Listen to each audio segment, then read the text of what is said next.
This time on Poll Hub, one of our favorite guests, CNN's Harry Enten, is here to talk about what all the polls on Trump and his policies really show. Then we've talked a lot about the long-term trend of Americans losing faith in institutions and about how pessimistic a lot of Americans have been about the country for a while. But are we at a new low point in both trends, or is this just part of a long pattern? And we finish with a topic that a lot of people think a lot more about in the summer: getting on planes, traveling by planes, air travel, and the fear of flying. Stick around.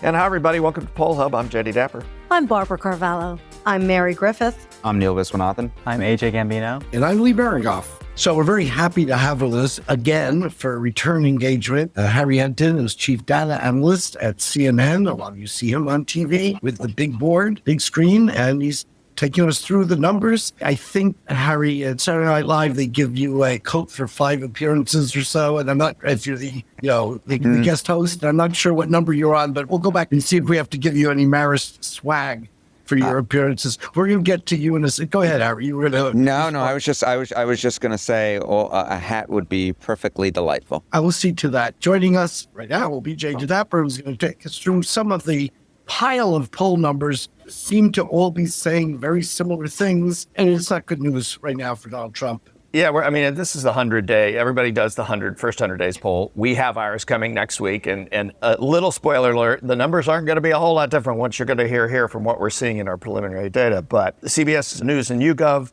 recent poll out, 57% of independents, let's just talk about that for a second, do not feel the administration has a clear plan on trade. Poll found 60% of all Americans oppose the president's tariffs.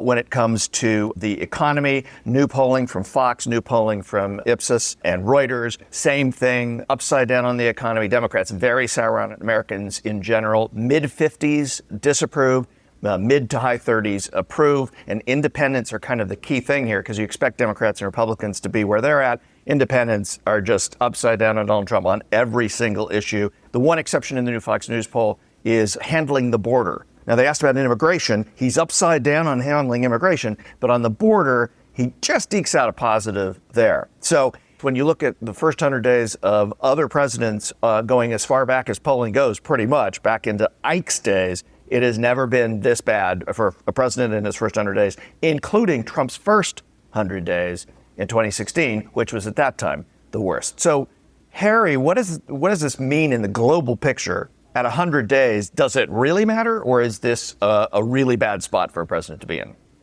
First off, I think it's quite the thing when I have tended to go on air and say Trump is doing better than he was doing in his first term. And now we're at a point where, depending on which poll you look at, that's not true anymore. Some he's a little higher, some he's a little lower. But if you're in that neighborhood, he is the only president by far whose net approval rating 100 days in is negative, underwater. I think it does matter. Look, I'm not sure where he's going to be come the midterm elections, but we know that you tend to have a honeymoon and then you tend to go down. And very rarely do you rise so fast up by the midterm elections that you're able to save your party. And we know, of course, Republicans have a historically small majority in the House of Representatives. And we know what the special elections looked like in Florida earlier this month. So you put it all together and you just, as you pointed out, you look at issue after issue after issue after issue after issue. The economy, his strength during his first term, no longer a strength. Immigration, which has tended to be a strength during his second term, even now he's starting to get negative ratings on that. Foreign policy, negative. Of course, which way does the correlation arrow go? Correlation does not imply causation. I don't know exactly what is bringing him down. A sinking ship tends to bring down all numbers. But did you coin that? That's a good one. Did you coin that? I think I coined it right on the nose right now. But I just am not quite sure where the good numbers are right now for him. A month ago, 2 weeks ago, that was considerably easier to do. But at this particular hour, it is very clear to me that the events of the last month, and I think especially the tariff war and what it's done to the stock market, views of the economy, chances of a recession, as I will say here, it's the economy smarty pants to Lee and Jay. But he took his eye off the ball, and I think the American people are punishing him for it. Yeah. Is it also because the inconsistency with which he's delivering his message? I mean, there was a time way back when, lock her up was the chant in 2016, and it was over and over and over again. Today, when you follow the bouncing ball, it seems that one day there's tariffs, another day there's not tariffs, more tariffs, less tariffs, this country, that country, Greenland, Canada, Mexico. I mean, then we go to Europe, Ukraine. I mean, it just seems like there's a lot going on. And is it the inconsistency of the message that's now with the tariffs finally taking some air out of the balloon? I don't think the inconsistency helps, right? What do markets hate more than tariffs? Yeah. They hate inconsistency on tariffs. Yeah, and uncertainty. Yeah. Yes, and you look, there's a metric. It's so fun, sort of in the line of work that I have, in which you're learning as you go along, right? I mean, who would have ever thought that we'd be talking about tariffs this much? I mean, that's more for a history or an economics class than anything else. But there is actually a metric, the Trade Uncertainty Policy Index, which essentially, tracks, how much uncertainty is there when it comes to trade policy, and it's been at record highs. And I think that is a big part of it. You look at the polling, does Trump have a clear plan for what's cooking? Among independents, it's been underwater. Overall, the CBS News poll had it slightly above water. Other polls have had it below. But if you can't come in with a game plan, if the American people don't know what's going on, at least, or don't believe you know what's going on, that's going to smell big trouble for you.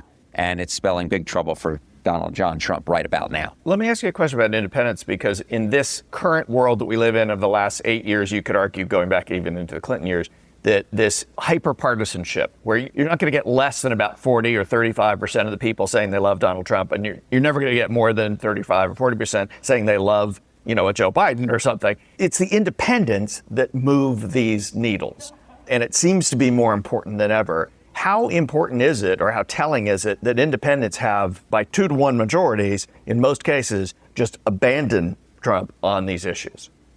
That's terrible for him. It's terrible. I mean, that as I would say on air, awful, awful, awful. I think in threes, things make a thing. And Tony Blair was the one, who, when he was doing, debate time back in the 1990s, when he, of course, was the Labor Party leader, I can't even remember what exactly he said. It was blah, blah, blah, 3 in a row, and it's just great. Anyway, look, I will say independence extremely important. I will say that it is important to note that there are now more Republicans, self-identified Republicans in the electorate than there were 8 years ago. So the numbers with independents, a bad number with an independent, isn't nearly as worrisome. But look, if you're 20 points underwater, if you're 30 points underwater, I don't care how many more Republicans there are in the electorate. Unless the Democrats have all disappeared, that spells big time trouble. And right now, you look at the polls we discussed at the top, it spells big time trouble. I'm absolutely struck also, and I think I understand why, but, when President Obama took office, which seems like, a century or two ago. It was. In our politics, coming in on a bad economy, President Bush was seen as, the culprit for a long time, if I recall, when Obama was president. And, Obama got kind of like a free ride for a while until the Tea Party showed up and all those kinds of things. Right now, we're seeing in the numbers that Donald Trump is largely seen, overwhelmingly seen, as responsible for the economy by more than 2-to-1, and as opposed to Joe Biden, who only recently left the stage because of the economy. So it's quite a statement to say that this has moved all the way over to Donald Trump from Joe Biden, and really quickly. Are you struck by that? Well, if you looked in March, I think it was the CBS News poll that found that more folks said that Joe Biden was responsible for the state of inflation than Donald Trump was. And then by April, this month, when they asked about the economy, it flipped completely, and Donald Trump was overwhelmingly held as being more responsible. I think it's important to note that, when you mention Obama, you look at, let's just say, the S&P 500. The stock market isn't everything, but we'll just take a look at the S&P 500. Over the course of his first 93 days, I think I looked at it when we were at day 93, the S&P was basically stable. You look at Donald Trump, the S&P 500 over his first 92 days, it dropped by, double digits in terms of the percentage change. And what's so notable about that is, of course, Donald Trump inherited a bull market from Joe Biden. The S&P 500 was up over 20% last year, right? You think about the other time in which you saw a double-digit decline or close to a double-digit decline in the stock market, the S&P 500, which was first created in 57. That was George W. Bush. I think at this point it was a little under 10% in terms of the decline. But remember, George W. Bush inherited a stock market that was on the way down because of the dot-com bubble burst. That is not what this is. This is someone who inherited a stock market that was going up, and all of a sudden, because of his policies, the stock market was heading down. And that's why I believe all of a sudden the American people are saying it's not Joe Biden's fault anymore. The buck still stops at 1600 Pennsylvania Avenue, even if the president in charge has changed. So what about, and you've heard it, like the Democrats, lots of Democrats are out there screaming, "We told you so." Does that ever resonate with most Americans? Because my sense is, having covered politics for all those years, was that most Americans don't really pay that much attention to politics, don't really care about it until they have to. And so I find it a little bit amusing when Democrats are screaming that, when I don't think most people respond to that. But am I off base on that? No, I mean, look, I think there are many different ways you can kind of, chew that horse or chew that hide. You could chew a horse if you want to. I'm going to pass, but I like the analogy, sure. Which is, if, you ask folks if they regret their vote, the UMass Amherst poll essentially asked this, and they asked it in an interesting way, but really at the end of the day, what it came down to was 2% of Trump voters said that not only did they regret their vote, but they wish they voted for somebody else, right? So, and of course, he won. We're not just talking about Republicans, we're talking about independents who voted for him as well. Right. So I don't think that we're getting there. We haven't seen that yet, although, of course, that poll was taken at the beginning of the month, and now we're at the end of the month, so who knows? But I will say that the coverage has just been so tremendous. And more than that, it's really important to note, this is not 1973 anymore, or 1974. This is not where 1/4 of Americans are involved in the stock market. 3/5 of Americans are involved in one way or another. Your Roth IRA, your 401k, et cetera. And so they see the stock market, what's going on. So look, I think it's more upfront than it normally is. And look, the other thing I'll just note is this term is following at this point a very similar trajectory as term number one in terms of Trump's approval rating. So I guess we shouldn't be that surprised, even if it didn't look like we were heading there initially. Yeah, if you're an advisor, you probably say to him while you have the car running, guess that tariff thing wasn't such a great idea. But then you better head out quickly because it's not going to be pretty. You did tease up the midterm elections. And of course, it's never too early to talk about things like that. The Republicans famously, fall in line. They find a message and they all basically sing the similar tune. The Democrats traditionally find themselves a little more fractured and a little less cohesive. Should the Republicans be worried about Donald Trump and the fact that he may be leading them down a bad path? And are the Democrats positioned to be the loyal opposition and kind of like take back the House or something like that? Okay, I think there are multiple things there. Let's hit them all. I'll try and hit them all in a few in a soundbite like I would do on air. Number one, Republicans should be extremely worried about Donald Trump. The bottom line is you find for me the number of times a party held on to the House of Representatives when the president was 10 or more points underwater. I think maybe Biden was the closest and they still lost it, right? And the House is even more evenly divided now. Okay, so that's one. Two, talk about Democrats and Republicans and sort of, I think historically Republicans would get in line and Democrats were a mess. But really over the last 10 years, it's been the opposite of that, if anything, right? It was Democrats who had the leaders, Nancy Pelosi in the House who kept folks in line, et cetera. Now, if anything, it feels flipped back to the historical ways that we normally were, right? Where Republicans get in line behind Donald Trump. And then Democrats, holy cow. I mean, you talk about changes. I mean, here's one little nugget for you. You talk about, do Democrats feel that their leaders in Congress will do the right thing when it comes to the economy? A year ago, it was 80%. This month, it was 39%. What is that? Or why don't we just look at your own poll, right? You polled Chuck Schumer in New York earlier this month. Yeah. You asked, should he remain the Democrats' leader in the Senate? Among Democrats, only 50% said yes. In New York, in his home state. In his home state. He's got to worry about a primary challenge if he decides to run again, right? So it's very clear to me that right now the Democratic House is very much messy. We'll see what exactly happens. But here's the other thing I'll also note. You can have a messy House, but in a midterm election, if the other House is a disaster, it's perfectly fine. Okay. So if Trump's approval rating is what it is, I don't care how messy the Democrats' House is. Most likely, they would gain back the House and probably with some room to spare. Harry Enten, famously on CNN. You see him regularly. Thank you for joining us. I know you got a busy life and day, and it's great to have you stop by and give us your insights. Really appreciate it. Thanks for coming on, and we are going to get you a hat. I expect a hat. And also, Lee, why don't I get invited up to your class no more? Whatever happened to that? Well, no, I'm teaching pure methods right now, but in the fall, you will be returning if you're game. And I did want to end with one other kind of question. We've known you a long time, Harry. You're still like a young person. Are you having a lot of fun doing what you're doing? I got to tell you, I live in a fantasy land. I live in an absolute fantasy land in which most people, I think, complain about their jobs. I love my job. When we first met, if you had told me I'd be in the position I am now, I would have taken it 100 times out of 100. It is a true privilege to do what I do. That's my answer. Well, I concur wholeheartedly, and your ability to pull back things that in times when I was young, it's always fun because you have this great ability to dip into the historical archives and pull a few nuggets out.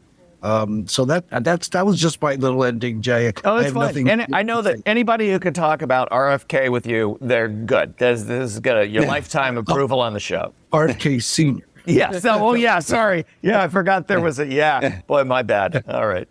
Slightly different guys. Yeah. Be good, Harry. And so in that same vein of how Americans are kind of feeling about what's going on, we wanted to look at something else. We have talked a lot on this podcast for a long time about the long-term trend of falling trust in institutions, whether it's something like the military or business or the Supreme Court or Congress. We've talked a lot about that, especially during the pandemic when we saw some pretty significant falls in some things. And then we've also talked about this right direction, wrong direction. It's a question that every pollster asks. We've been asking it for practically forever.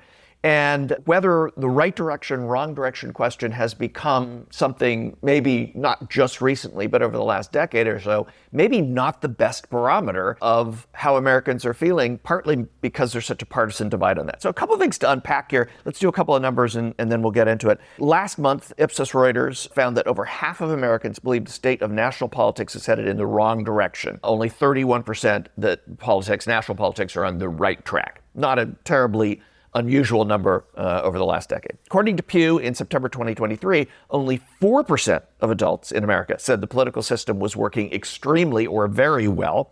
63% said, not too much or no confidence in the future of the U.S. political system. And 28% of Americans said they had unfavorable views of both parties, which is the highest share in 3 decades. And then trust in government. And we've talked a lot about this. According to a Partnership for Public Services poll in spring of 2024, so last spring, 63% of Americans said they didn't trust the government. That's up 17 points from 2022, only 2 years earlier. And this is what we wanted to get at. Is this unusual? So let me do a little bit of this, and then Lee, I want to talk to you about this because this is your era where you know a lot about. Watergate kind of precipitated in the Vietnam War the beginning of this drop in government. According to Pew, which has been tracking this since the 1950s, Americans' trust in government fell from 77% in 1964, so that's the Johnson election, to 62% in 1968, that's after 4 years of Vietnam and everything else that happened, and then kept going, plummeted to 36% by the time that Richard Nixon resigned from office in 1974. Recently, it's rebounded, got to 54% in 2001, but in a moving average, we're sitting at 15% in 2011, and it's barely higher than that now. Is that a surprise to you, Lee, having kind of lived through and examined all of this era? Well, I think, you do go back, as you did, to the Vietnam Watergate era, and I think that was really a rude awakening for a lot of Americans as a result of those 2 episodes being a light word in this case. But, we really had, as a result of Vietnam, we kind of came to the conclusion, many Americans did, that, presidents can lie and build policy around false foundations. And I think, there was one justification after another. And obviously the anti-war movement, although it, we recall that it was very slow getting going because most of Americans were very much supportive of the Johnson and then ultimately the Nixon administration policies in Southeast Asia.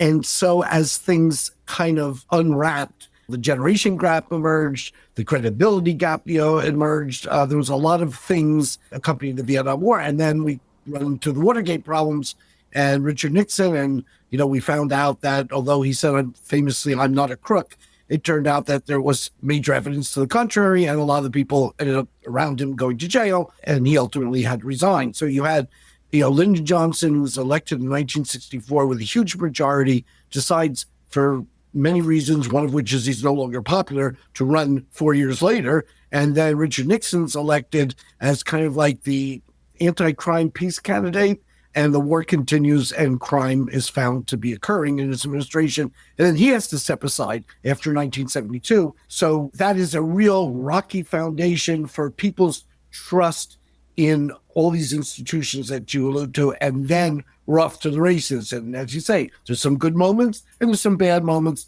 but it's mostly erosion and downhill. And that's where we end up finding ourselves today with, just this tremendous partisan divide, which has been in the works since the period I talked about, and certainly in the 90s with, Newt Gingrich and Bill Clinton and the shutdown of the government and all that went on there. And now, presidents are getting impeached fairly often. And, the whole thing is just coming apart. Yeah, but Barb, is this partisanship, or are we at kind of at the low point here because this is where we have ended up after a long, precipitous, but long fall? Yeah, well, I think one of the things we need to kind of put aside too is the Civil War in the middle of the 19th century. But Gallup wasn't polling then, so we don't have those numbers. And the reason why we will put that aside is precisely for that reason. We did not have poll numbers to substantiate this. But certainly in modern times, I think a lot of people lay the blame for this division at President Trump's doorstep. And this is something that has been occurring for a much longer period of time. I wouldn't say that he's to blame for it, but he has certainly taken advantage of it. And certainly the Republicans have as well. If you go back to the first Trump administration, in that primary before Trump was elected, you had two kind of blow it up candidates. You had Bernie Sanders on the Democratic side, and you had Donald Trump on the Republican side. And in both instances, the mainstream of those two parties basically said these candidates are not electable. And I think that the Democrats succeeded in marginalizing a Bernie Sanders, and the Republicans over time embraced Donald Trump. And I think that what we're seeing here is an eagerness by Americans to change direction of how things are going. If you look at the period of time and that you've talked about of how our politics has changed, think about the number of economic and cultural and lifestyle disruptions we've had during that period of time as well.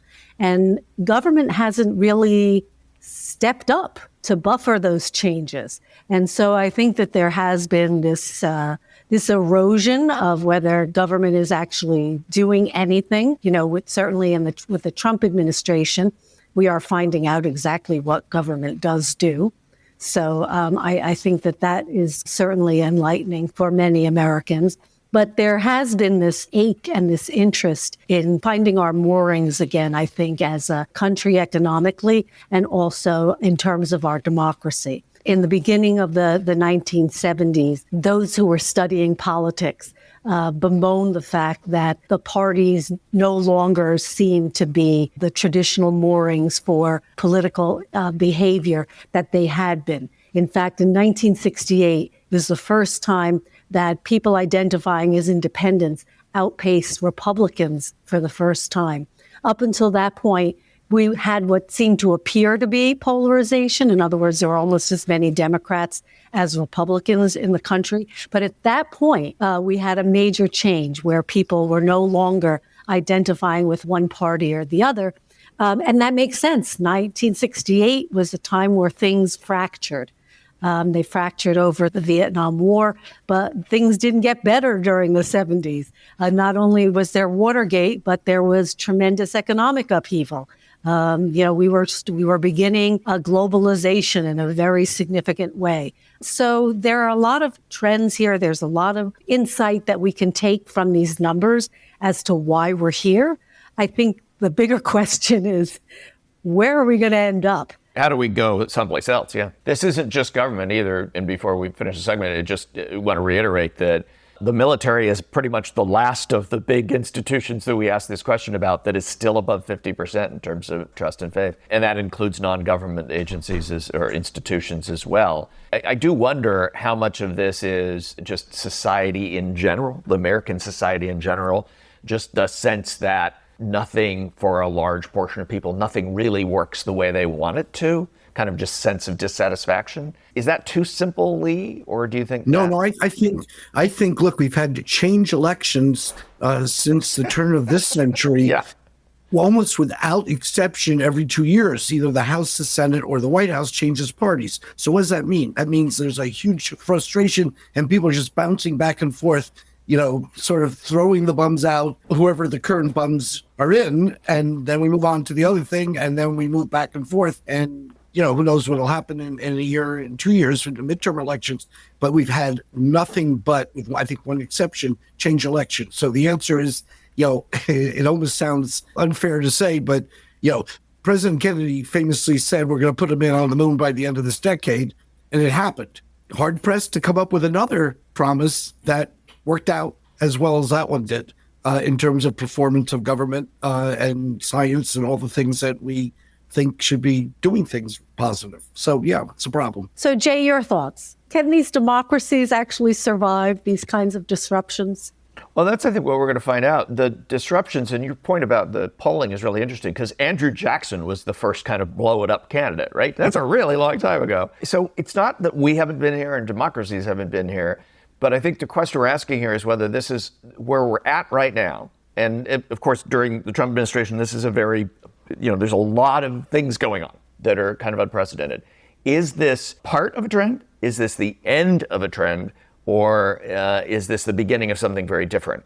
I mean, I'm certainly not prescient enough to be able to answer that, but I do think that's the decision that Americans are facing, whether they realize it or not. I think that's the decision point that we're kind of at. And how we address that absolutely reflects what the United States of America is going to look like, be like, act like 20 or 30 or 40 years in the future. Okay, and now we do take it a slightly change of pace here, although this fun fact this week is not necessarily a ha-ha one, particularly for those who are in the very afraid category. Yeah, no, not funny. No. Well, it's interesting, though. Very lifestyle oriented. So Lewis Harrison Associates in 1969 asked a national audience, are you very afraid, somewhat afraid, or not afraid at all of flying on an airplane? And I'm going to start this one off because for many, many, many years, the last place you would find me was on an airplane. I just did not like the concept. I had flown, during my 20s and sort of got away from it. And then it became an issue for me until our good friend John Sparks in Dallas said, you want to go to Florida and go see some Yankee exhibition games. And I looked at many ways of getting to Florida from New York, which included, a train, a car, walking, horseback, all kinds of modes of transportation. And the only one that seemed to work was the plane. And then I just made up my mind I was going to fly. And I just walked right on, and I've been flying ever since. And I'm not even letting the current concerns over air discourage me. So it wasn't all that rational. It was just something I didn't do. And now I'm thrilled to get in an airplane. That's all I have to say on the topic. Anybody else want to join in? Well, I just think it's interesting that what motivated you to overcome your fear of flying was the thing you love more than anything else. Yes. Well, there's the Giants too, but we'll go with Yankee baseball Yes. as one of the things you love more than anything else. And is that part of, what it takes, right? To get over a fear is to overcome it with something you love even more. I was flying, I don't know, he was probably on a plane when I was 2 years old. I don't remember. I've always been fascinated. I love window seats. I love looking out the window. I love watching the country go by. So I'm a huge fan of flying. So I'm definitely in that percentage. In my, hysteria to get to my own situation here, 35% say they're either very afraid initially or somewhat afraid. So it's about 2/3 of the country says, not really. but about a third at that point said, yep, I'm afraid. So I was in good company, at least at that point. It would be interesting to revisit this confidence that people had, not to harken back to our previous segment, but the confidence that people had in flying 25, 26 years ago to now, and just see if it's become more commonplace, or if there's a greater concern given the recent unpleasantness we've been witnessing with some of the mechanical problems and the overcrowding in our airports.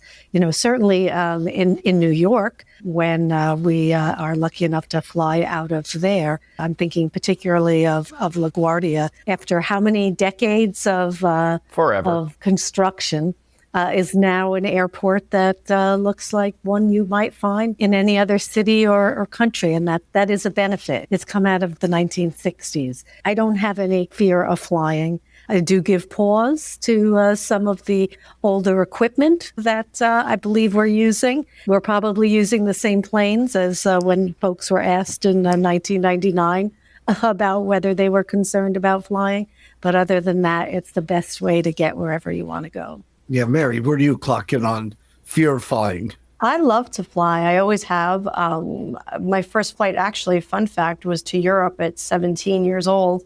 So it was sort of jump right in, 6-hour flight. And I loved it. And that was even with, being crammed in the middle of, a plane in the middle seat on one of those jumbo jets back in the day. But I will say that, I am traveling this weekend, and given all of the news about, wings being clipped on runways, I have chosen to drive. Just because it seems a little too close for comfort, but that still does not change my love of flying. I don't have a fear of flying. Maybe that has to do with the fact that I'm so close to the airport where I live, and just growing up, driving people to the airport. And another fun fact is when I was very young, probably around my daughter's age, 3 years old, I used to ask my parents to drive me through the airport when we'd be coming home from places. So when the planes weren't taking off, I'd say the planes are sleeping. And that sort of stuck as I grew up. So yeah, I love air travel. You wish the planes slept more often now that you live she's trying to sleep.